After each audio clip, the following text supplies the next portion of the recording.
Hi, I'm Lily Donovan, and this is my story or whatever. My family's been a bit of a mess since forever. Got a sister, Ellie, who's sort of like the crown jewel at home because of her bad heart. Our mom, yeah, she's fixated on Ellie. With Ellie being born sickly, she got extra eyes on her, extra care. Mom was always shadowing her, making sure she was breathing okay, eating right, or was warm enough. Almost like I'm part of the furniture. Anyway, Dad was different. He was my champ. When I needed something, he was my go-to. He'd listen, not just nod along, but actually listen. Ellie, though, she got all the attention without even trying, and the drama, tons of it. Take one morning at the breakfast table for example. I was on my second cup of coffee, flipping through some job listings. Dad was at the other end, eyeing the sports section like it had the meaning of life tucked in there. Then in breezes Ellie, all theatrics, like she's about to drop some Shakespearean tragedy on us. So, the doc says my heart's acting up again, Ellie says, all breathless and expecting a scene. Mom's up from her seat, like someone lit a fire under her, asking, "What does that mean, hon? You feeling okay? You need anything?" Ellie, "Nah, I'm fine. But the vacation's off. Doctor's orders." Dad stops looking at his paper and goes, "That's rough, kiddo." Me, I'm just silent. Because what's there to say? Every little thing about Ellie's sickness tosses our family into chaos. But before I can even shrug, Mom's looking at me with those eyes.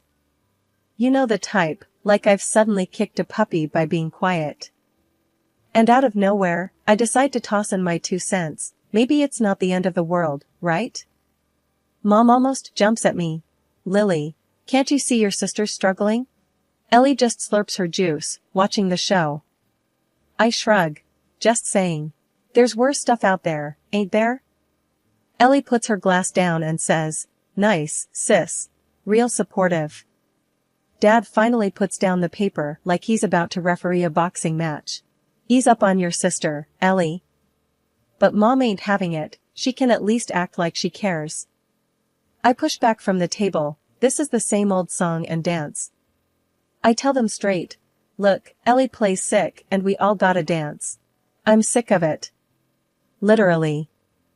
Ellie's eyes go all wide like she can't believe I'd say that, but come on, it's been the story of my life. Dad gets that I'm fed up, and tries to smooth things over. Let's all just calm down. But I've already grabbed my jacket. Walking out, I toss over my shoulder, "I'll be back when the drama's done." You can bet they had a lot to say after I left, but honestly, for once, it was nice not to hear it. Dad understood, Mom was pissed, and Ellie, well, Ellie was Ellie. That's family for you. My sights were set on college, it was my out. It wasn't just about getting away, it was about getting somewhere. Grades had been my weapon of choice, and I wielded them well. I scored a ticket to a good school, a scholarship to boot. Ellie, despite everything, made it to college too, though it was clear her path there was marked by a different set of expectations.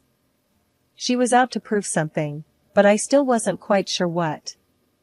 "You gotta aim high, Lil," Dad said once as we cleared plates, his hand landing heavy and sure on my shoulder. "Don't let anyone dim your lights, hear me?" "Yeah, Dad.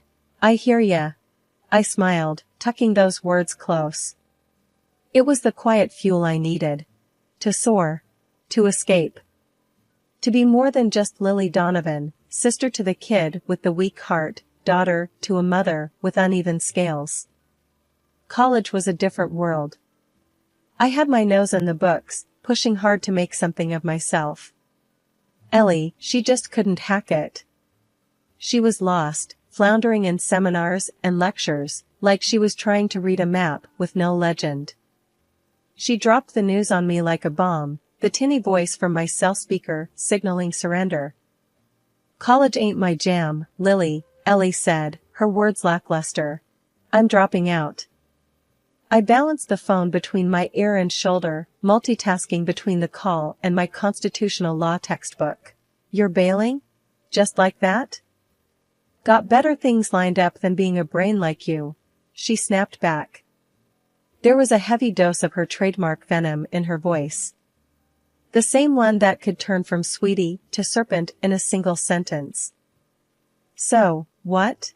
You're skipping off into the sunset with the first guy who bats an eye? I snorted. Exactly, she hissed. Someone's gotta live a little while you bury yourself in those dusty books. Wouldn't want to die alone with cats as my only company. I squeezed the bridge of my nose. Ellie could never resist a jab. Next thing I knew, I was sitting in the back of a dimly lit church, law book hidden in my lap, as Ellie strutted down the aisle. She had nabbed herself a husband before she'd even figured out who she was. It was like she was playing life's game without bothering to learn the rules. After the I do's, she swanned over with her glass raised, smirking like she'd won some sort of race. Cheers to me, the married woman, and to you, Lily, maybe you'll graduate to cat lady soon? She snickered, cruelty wrapped in a toast. I bit back the anger, knowing Ellie relished any sign of getting under my skin. Maybe, but at least I'll have a law degree to hang on the wall. Cats or not. Her eyes narrowed. You think you're better than me, with your big dreams of being a hotshot lawyer? As she flittered away to go cut the cake, a part of me wanted to scream. I wanted to shake some sense into her. But I stayed in my seat, the anger simmering. Back on campus, I poured myself more into my studies. The late nights were my fortress from Ellie's barbed comments. Every essay, every exam was another brick in my walls, fortifying my future against her cynicism. Ellie and I were on divergent paths, she, reveling in the now with a sharp tongue, and I, building a foundation for tomorrow with gritted teeth. That was just the way of it. You can't pick your family. But you sure as hell can pick which of their words to listen to. And Ellie's? I was learning to let them go like seeds in the wind, insignificant and unworthy of taking root. Turning 30 hit different. The job at Uncle John's law firm was steady. Every day in court was like a chess game. I'd become good at it, keeping my cool under those fluorescent lights. Mark and I had been an item since who knows when. We figured, why not make it official? So we planned to. Dad's been gone a while now. I don't bring it up much. Stuff happened, he's not here, we move on. That means I've kind of been both the rock and the hard place for myself. When I said to Mom and Ellie, hey, I'm marrying Mark in a bit, they just shrugged. That's nice, Mom said without looking up from her cards. Ellie? She couldn't even pause her TV show. I heard her mumble a congrats, buried under a heap of reality show noise and screams of her children. Where's her husband Dave? He was almost never at home. Living with Uncle John's sometimes biting sense of legal wisdom wasn't much different. I'd tell him about the upcoming wedding and he'd just grunt. You sure about the prenup? Romance isn't exactly our family style. So here I am, 2 weeks out, and it's all about the bare minimum. I want a quiet do. Some folks would take Mom and Sis ignoring the whole deal like a punch. I take it like a typical Tuesday. No help? No problem. It's just Mark and me, and that's plenty. I draft my own contracts by day, iron out merge clauses, and at night, I scroll through potential honeymoon spots on my phone. No fluff, just picking a place to unwind. After the case I just cracked, I need it. Weddings bring out strange in folks, I guess. Mom suddenly caught up with her bridge club, acting like playing cards is her full-time job. I dropped by to give her an update on the no-fuss dress I picked, not that she asked.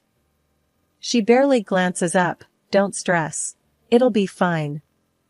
Full house. I should have knocked. Cool, Mom, I say, but I'm talking to the wall, because she's dealing cards again. Ellie's the same. She calls and it's one crisis after another. I can't find a dress, she complains over the phone. Ellie, just wear something from your closet. She huffs like I've suggested hiking the Everest in flip-flops. Fine, she snaps. I go about my days, bits and pieces of the wedding falling together between deposition prep and client consultations. Mark's doing his share, but mostly he's just keeping me sane. Always a joke ready to diffuse my stress like a bomb squad pro. I handle the indifferences from Mom and Ellie the same way I manage everything else, with a little nod and a lot of getting on with it. It's like being in the eye of my own personal hurricane, watching all the whirlwinds, but not really feeling them. I've gotten good at it, too good maybe. In the end, it's simple. I'm not walking down the aisle to make a statement. It isn't a parade or a show. It's just signing papers, making things official, a modest gather-up for a lifetime of more down-to-earth moments with Mark. He's the I do at the end of my very practical, very organized checklist. As for Mom and Ellie, well, they'll show up or they won't. The wedding will happen, and then life will roll on. It always does. I was mid-sentence with a contractor, haggling over the price of folding chairs, when Mom's call threw everything off balance. Her voice, usually as steady as a metronome, was all over the place, like a needle jumping grooves on a record. "Honey, Ellie's been left by her husband, with 2 kids," she said, and I could almost picture her hand fluttering to her chest, the way she does when the latest gossip hits. I was so stunned I almost dropped the phone. "What? You're joking." "No, dear. I wish I were. She's a mess. We're all in shock. It's just, would you consider postponing?" I bristled at the notion, felt that stubborn streak flare up. "Postpone? Mom, I've got a timetable tighter than a drum here. You know that." "But Ellie is going to have to deal with her own mess," I cut in, with an edge that said the discussion was closed. But Mom wasn't done. "She needs us, needs family. Maybe it's not a good time for a wedding?" I scoffed. "And when is it ever a good time, huh? Look, I'm sorry for Ellie, but life doesn't stop. Mine doesn't, at least." I turned to Mark, who had witnessed the tail end of the call, his eyebrows doing a high wire act. "What now?" he asked, towing the line between concern and asking for the mess report. "Ellie's husband ditched her. Mom wants us to push back the wedding." His eyes widened slightly. "Wow. Are we?" I shook my head. "No way. We'd bent over backward for this family enough." He nodded, his hand finding my shoulder, a silent signal of support. "All right. But you okay with that?" I took a deep breath, somewhere between frustration and determination. "Hell yes. It's our turn, Mark. We've done the waiting, the pleasing. Remember?" "I remember," he said, that low voice steady as ever. "It's just family is." I raised a hand. "Don't say complicated. It's overrated." Mark chuckled, a low rumble in his chest. "All right, tough cookie. You call the shots." A mix of guilt and relief swirled in me, but I pushed it down. I had enough on my plate without adding second helpings of pity for Ellie. Life ensued. I went back to ticking off checkboxes, ignoring the clawing feeling that comes with not being the good guy. Or in this case, the good sister. The day didn't start off great, and I could tell it was only destined to nosedive from there. Mark was trying to steer clear of any drama, but somehow, we wound up accepting the dinner invite at Mom's place. "Just a family get-together," she'd said. But I knew better. As soon as we walked in, the air was heavy, kinda like walking into a wall. Mom had this stern look plastered on her face, and Ellie, my sister, she was already a few glasses in, eyes red and puffy like she's been crying or something. I barely got my coat off, before Ellie slurred out, "Lily, you gotta understand." Her voice wobbled like one of those wacky inflatable arm guys outside a car dealership. "I'm going through hell, and there you are parading your happiness around." She clutched at her heart out of habit. "But we all know that she is absolutely healthy now, her childhood illness has sunk into oblivion." Stiffening up, I shot back, "Ellie, it's not like that, and you know it. Stop playing the victim." Mark put a hand on my shoulder, urging me to ease up, but I was past fed up. Mom chimed in then, voice cold as ice. "Lily, we're just asking for a little compassion. Is that too much?" I could feel the temperature drop with her every word. Still, Mark and we were a united front. "We've planned this for a year," Mark said, his firmness a surprise even to me. "It's not just Lily's call, it's mine too, and we're not postponing." Mom gave us a hard look, her lips pressed into a thin line. "Ungrateful," she hissed at me. "After all we've done for you." I snorted, narrowed my eyes. Ungrateful? Really? For what, exactly? That's when Mom dropped the real bomb, her voice a mix of fury and something that sounded like a twisted form of caring. "If you can't cancel your wedding, then at least skip your honeymoon. Stay and watch your nieces and nephews. Give your sister a break to travel, let her heal." Mark snorted, disbelief coloring his chuckle. "Are you serious right now? We're supposed to give up our honeymoon for Ellie's getaway?" Ellie stood up, swaying a little as she leaned across the table with a sneer. "Yeah, 'cause why should you be happy if I'm not?" I stood up too, my chair scraping loudly against the floor. "Enough, Ellie. Life doesn't stop for you. I'm getting married, and I'm going on my honeymoon. End of discussion." Mom stared at us, eyes flinty. "If you walk out that door, Lily, don't bother coming back." "And if I stay, what? I get guilt-tripped and walked over my entire life?" I snapped, already heading for the door. Mark was right behind me. Neither of us looked back, even as the door slammed shut with a sound that said more clearly than any words could, the line was drawn. It was us against them, and I was done playing by their crazy rules. I was knee-deep in Tool and Good Wishes when Uncle John's number lit up my phone. "Ain't this the time when you're supposed to be getting pampered or something?" was his gruff opener when I answered. "Yeah, well, you know how it goes," I replied, half laughing, despite the frustrations nipping at my heels. "You got a minute?" he asked. His voice had that no-nonsense edge to it that I remembered from when I was a kid. "Sure, lay it on me," I said, stepping out onto the venue's balcony for some privacy. "It's about your mom's latest request," Uncle John started, and I braced myself. "Listen, kiddo, she tried to strong-arm me to cancel your vacation. No vacation, no honeymoon, says it's what family does, supports each other and all that jazz." I felt my hands clench around the phone.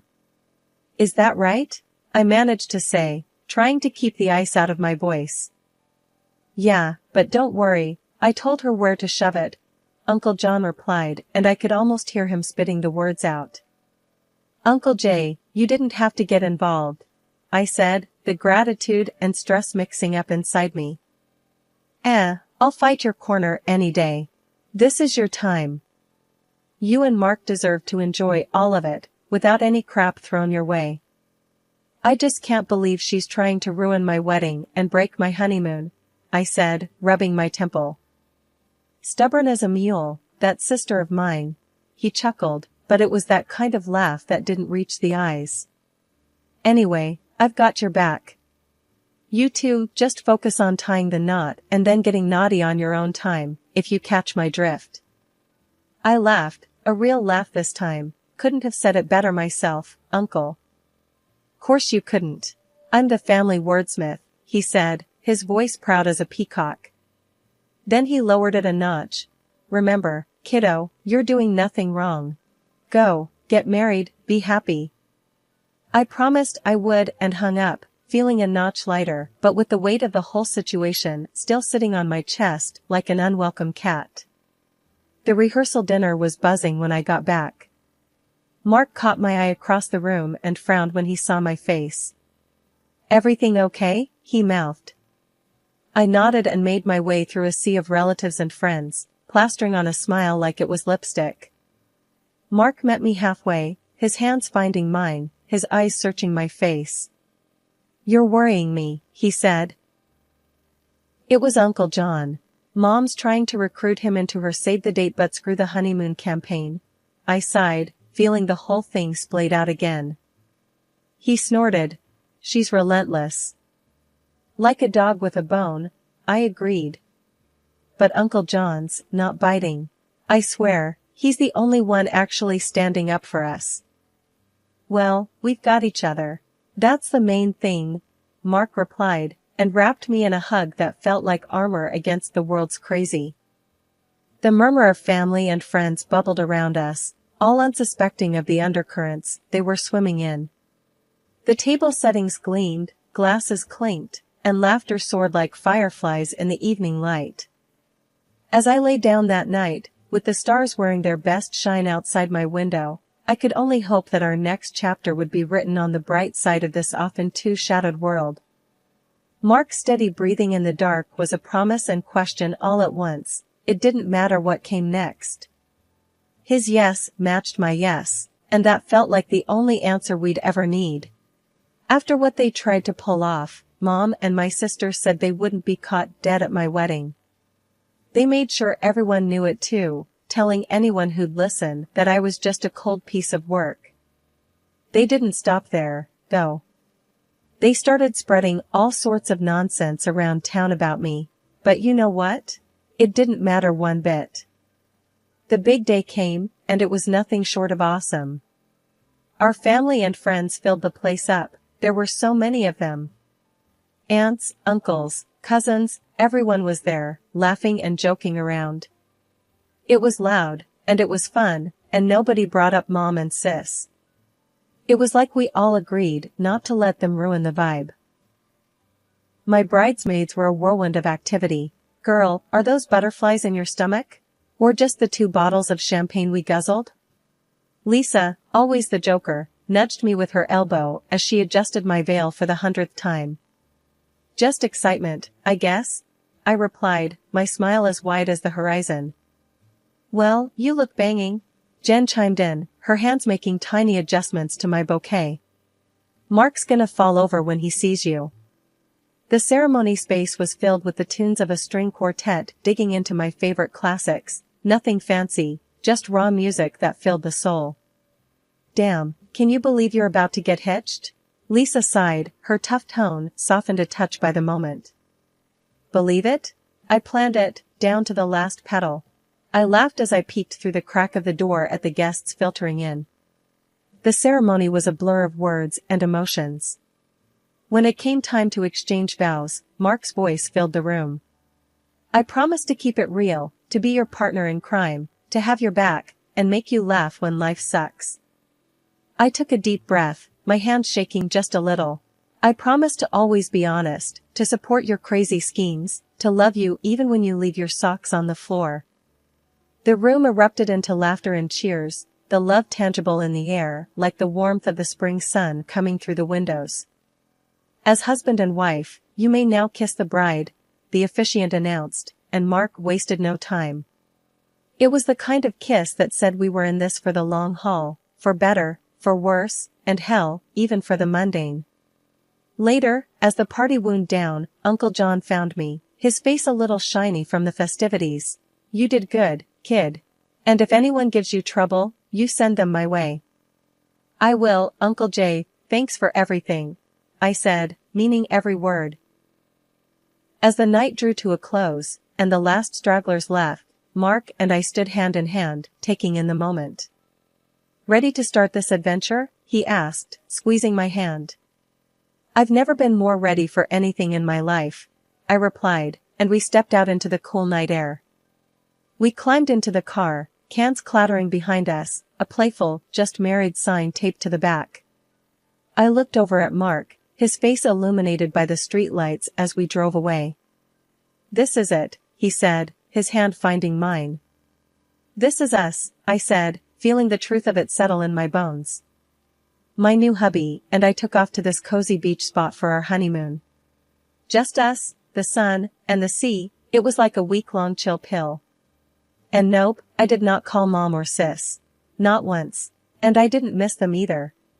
Yeah, family's supposed to be your rock, right? But sometimes, you gotta build your own foundation. That's what I did, and it's solid. I don't need that kind of crazy in my life, and I'm not about to invite it back in.